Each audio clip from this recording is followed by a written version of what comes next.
What is going on, Mad Hatters, and welcome back to the Madhouse. And we have the meta report from this past week, and that's what we're doing today. We are looking at how it's all developed, and we've got 1 week left of set champs, and maybe you can use this information. Maybe it's going to take you to better than you've done before. Maybe it's going to take you to that championship map for this beautiful Rainier Jafar's mat. One thing that's really interesting before we get going is the Rainier Jafar mat is the most expensive mat we've seen in a while. It's selling at about 120, 130 on TCG Player. So just an interesting fun fact. But real quick, really interesting stuff. You guys are going to be extremely surprised by what you're about to see.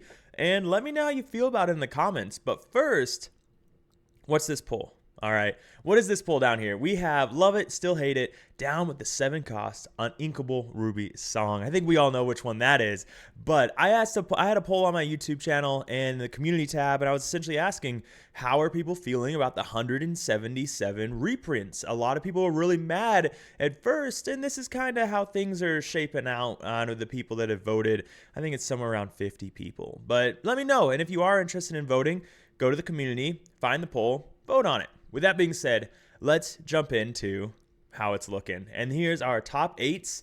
And look at that. Look at that. That is different than we've seen in a minute, okay? Because our first Amber Steel list doesn't come up until the 4th one down. We've got DKP. We've got that red-blue Pirate's Life, red-blue burn coming in and taking the charge, taking the top 8s. And then look at that, like, a good conversion to top 4s, and then a really good conversion from top 4, or a good conversion from 4 to first. Blurple coming in 2nd. Blurple just continues to be a deck that is sitting in that top tier of decks that we're seeing a lot of making top 8. Unfortunately, this week, just not a good conversion rate going into first place, but Blurple, I think each meta report, Blurple has been in the top 3 probably, but what's really surprising, something we didn't see at all this entire meta report, is red, purple, evasive. I've been preaching for, God, 4 or 5 weeks now that red, purple, evasive is the deck if you're really worried about, let me go ahead and get myself out of here, actually. But I've just been preaching that red, purple, evasive is the deck to really beat up on this Amber Steel Song, but also have the ability to go far to take out all of this red, blue APL, so this DKP burn. And one of the lists that I'm going to talk about did just that. In his top 4, it was red, purple, evasive, and then red, blue, burn, burn, burn, and then I think a red, blue items in 5th. So a lot of red, blue. And he did it. He managed to get there. Meanwhile, we've got Amber Steel mid-range, only 1 taking first place this week, only 6 making top 8. Purple Steel Tempo still kicking, but the same conversions overall. Purple Steel Tempo, of course, if it has Zeus, I consider it Tempo. That's how I separate the Zeus versus the aggro. But with that being said, no Purple Steel aggro.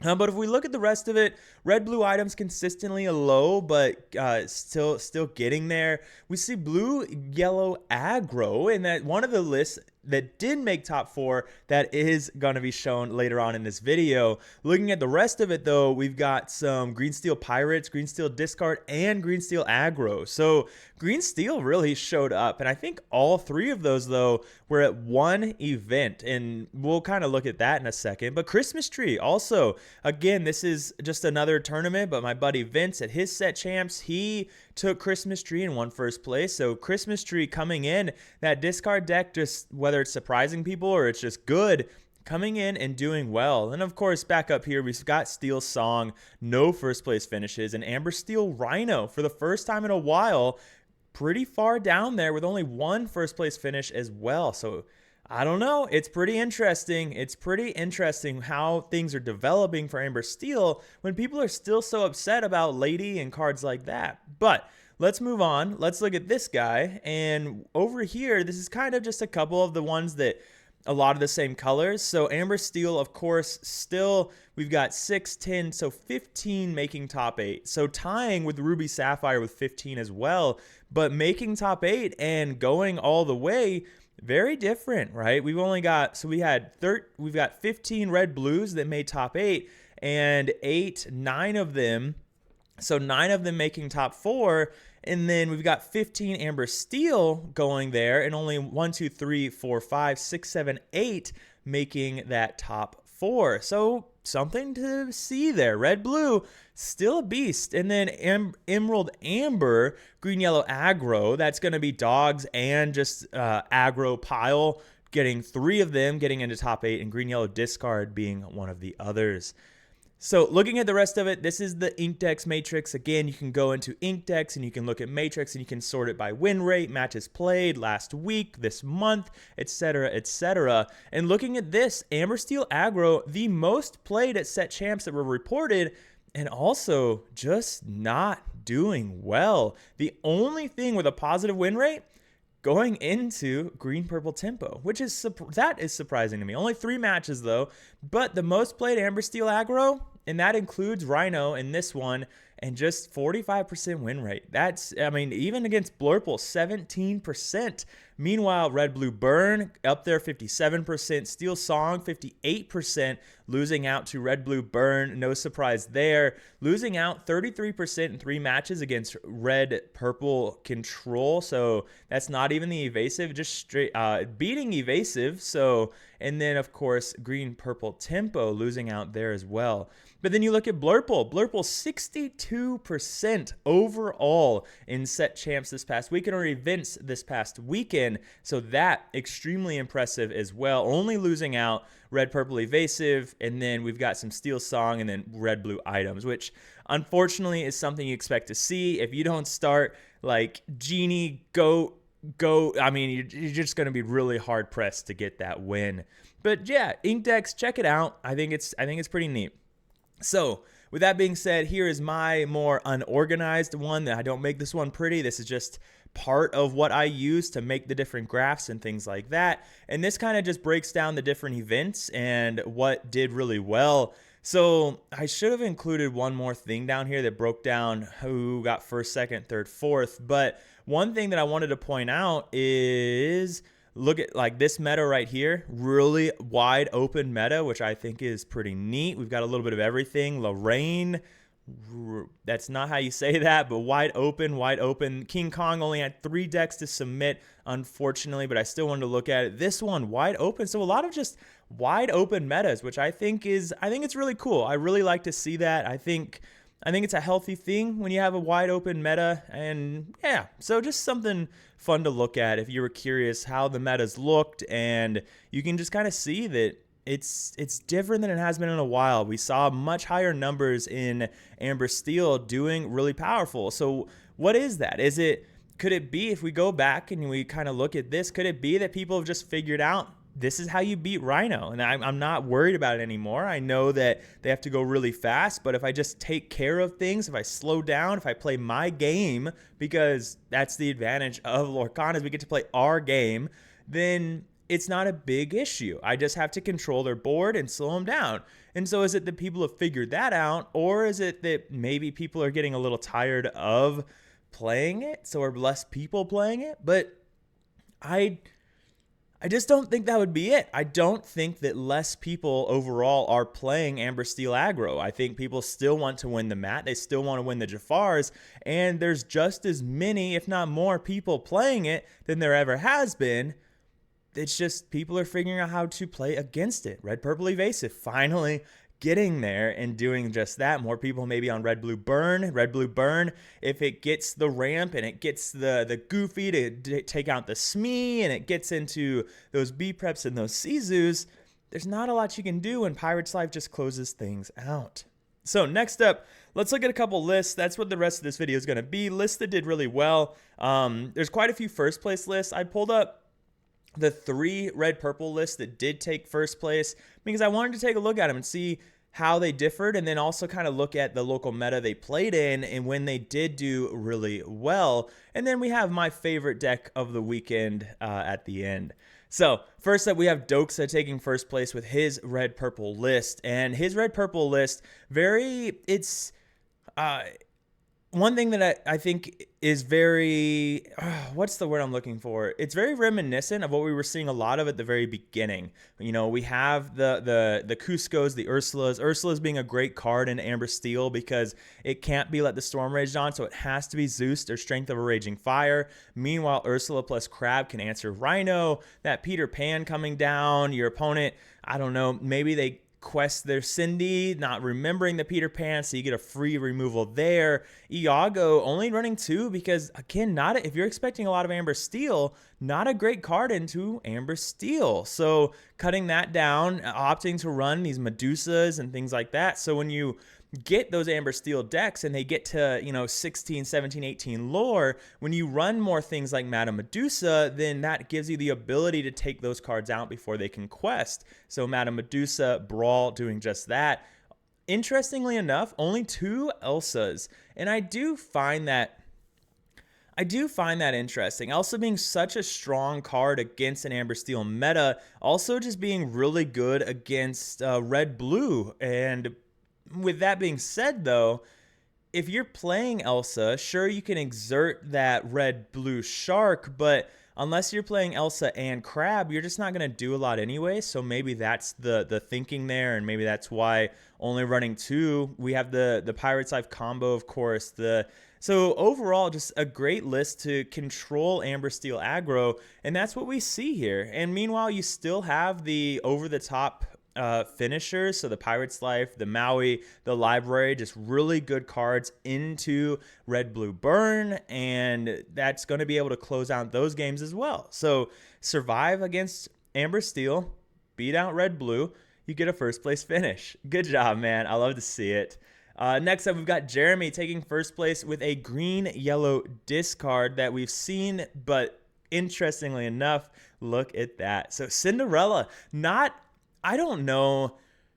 Yeah, I have probably never seen Cinderella played. I don't think I've ever seen this Cinderella in a deck before. And for those that have not or don't even recognize the card, she's a 5-cost Inkable, a 1/5 quest for 2, Singer 9, which is wow. And then whenever this character sings a song, your other princess characters get +1 lore this turn. So that could be a big deal. You've got Kita here, that's a princess. You got Ariel here, a princess as well. So only 2 princesses, but Kita being able to quest for 3, pretty big deal. Ariel now questing for 2, could be a big deal. So when your deck does suffer into if it discards their hands, but it quests so slowly, now Cinderella could be another option for you to be able to just kind of close out that game a little bit faster, which is really good. But also being a Singer 9, you throw that Cinderella down, she can just sing Under the Sea for free. So that's a really big deal. Now you don't have to depend on,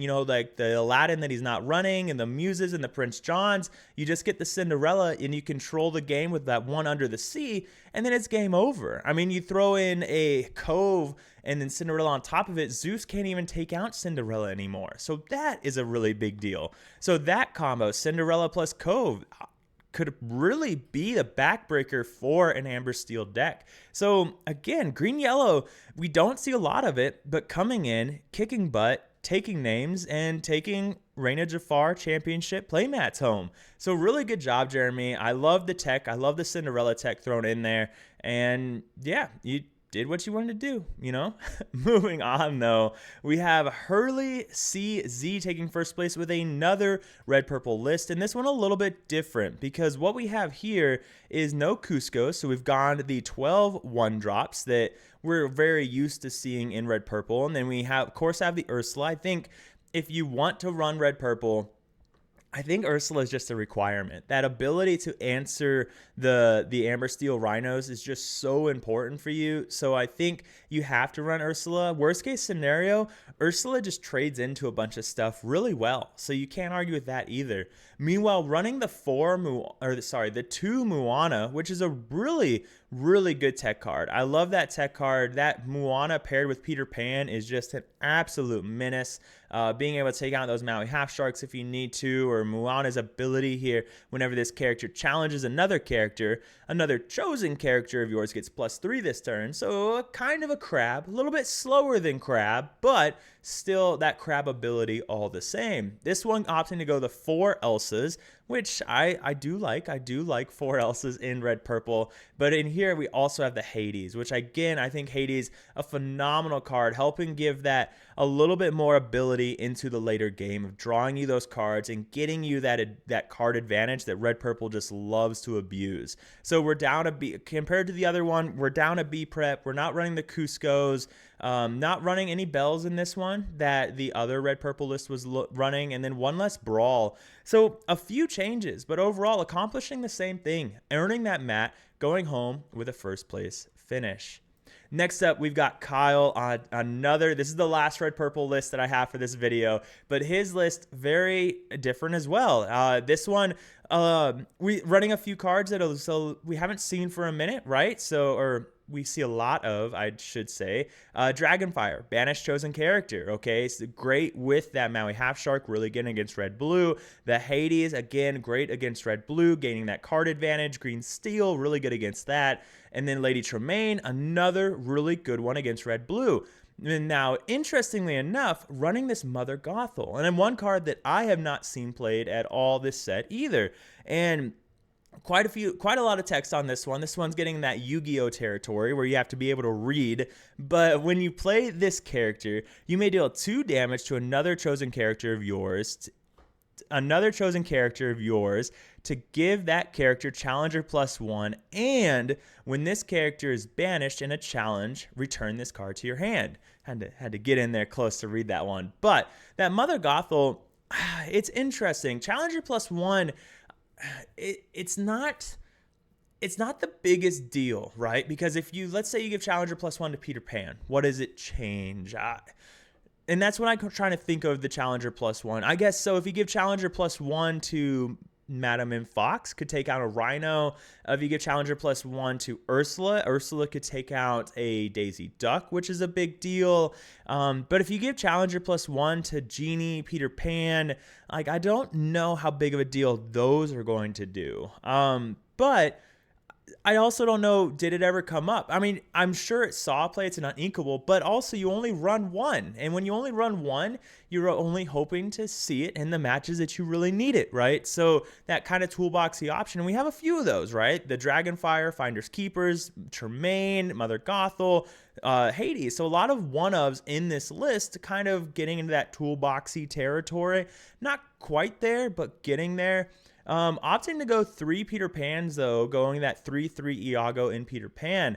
But this list, if we go back to the very beginning to this one, this list was, let's see, I believe it was played here at Augusta. Yeah, I believe it was the Augusta one. And the Augusta match was red, purple, evasive in first. And then the next 4 lists, I believe, were all red, blue. I know the top 3, so second, third, and fourth were all red, blue. So it worked out well. You know, having the Hades was really big deal. The Tremaine, probably really big deal as well. The Maui's coming in here.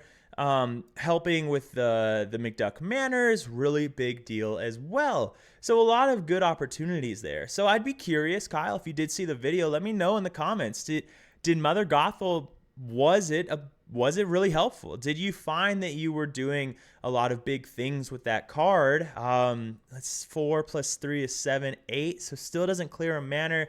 But yeah, would you keep Mother Gothel on the list? And then for everybody else that's watching, let me know. Am I missing some great synergy with Mother Gothel that I'm just not thinking about? Yeah, I don't know. Chernobog's followers could take out a Smee, but it's going to take out a Smee anyways.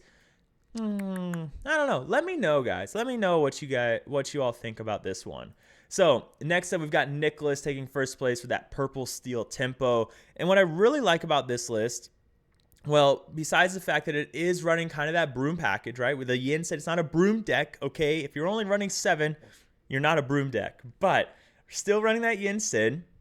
The finals match of this event was this deck against red blue, so I'm sure Yin Sid coming in very nicely, questing for 3, which was great, drawing a card, awesome, even better. And then meanwhile, we still have these other cards that are just really good against red blue. We've got the giant cobras gaining you that 2 lore. We've got the goats gaining you that lore. But one thing, magical maneuvers. And I think this is a really interesting tech option. So it's a 2-cost inkable action. Return chosen character of yours to your hand. Exert chosen character. So has good offensive and defensive capabilities. That magical maneuvers could come down on goat, come down on cobra, come down on doc to just gain you that lore, which could be really good as well. So just a lot of good opportunities with magical maneuvers. I think it's an excellent tech option. And then you have only the 2 Zeus. So I guess this deck is leaning more towards the aggro side. But again, if it has Zeus, I'd call it tempo just for the sake of it. But I think you could say this is more aggro when you run Yin Sid. But either way, the deck, I love the tech of magical maneuvers. I'm still a huge fan of Fire the Cannons in purple steel. I think that card, if you're expecting a lot of amber steel aggro or just aggro in general, I think you run Fire the Cannons. I think you run purple steel, you run Fire the Cannons, and then you don't even worry about amber steel aggro at that point. Also, again, big fan of red purple evasive into a lot of heavy amber steel aggro metas. But this list, he went in, did exactly what he needed to do, and won with some brooms, won with some Fire the Cannons, some magical maneuvers to get that victory. So I like it. I like the different lines that this magical maneuvers can take. I like the abilities. Again, purple steel, another deck that has a lot of options. Maybe you use your bounces for the goats. Maybe you use them for the Peets.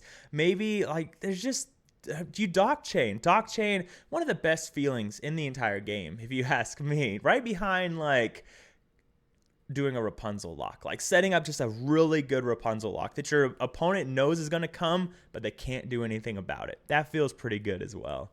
So next up, we've got Ultimu. So sure, maybe I said that right, maybe I didn't. I believe this was with the Australian event. And looking at this list, just red, blue, burn, right? One of the interesting things, a couple one-ofs, right? So the Hades, the Maleficent Dragon, nothing super different or spicy about this list. And that's kind of the point of red, blue, burn. You don't really have to do anything spicy. The list is just in a really good place. Everything the deck does, it does extremely effectively. If you don't have ramp, you mill 7, or you alter 7 to find ramp, and then most likely you find it. And so the alter is super simple for the deck overall, which makes the deck that much more powerful. I think the alter is the most difficult part of Lorcana. So this deck in particular has removed the most difficult part of the game by saying, DKP said himself, I don't see ramp, I alter 7, right?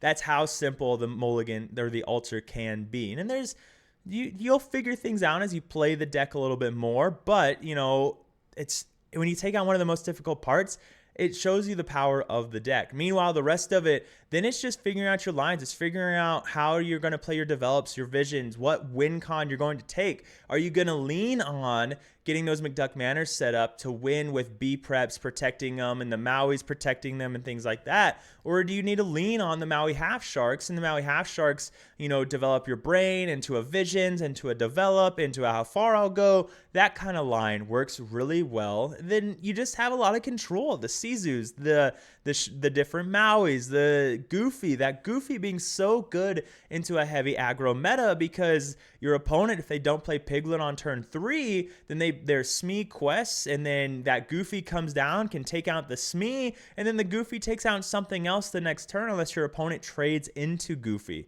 So that feels really good. And then Merlin's Carpetbag, just that ability to continually draw even more cards and recycle that popsicle, really good. So again, red, blue, burn. We still have 2 days until set champs, until Saturday.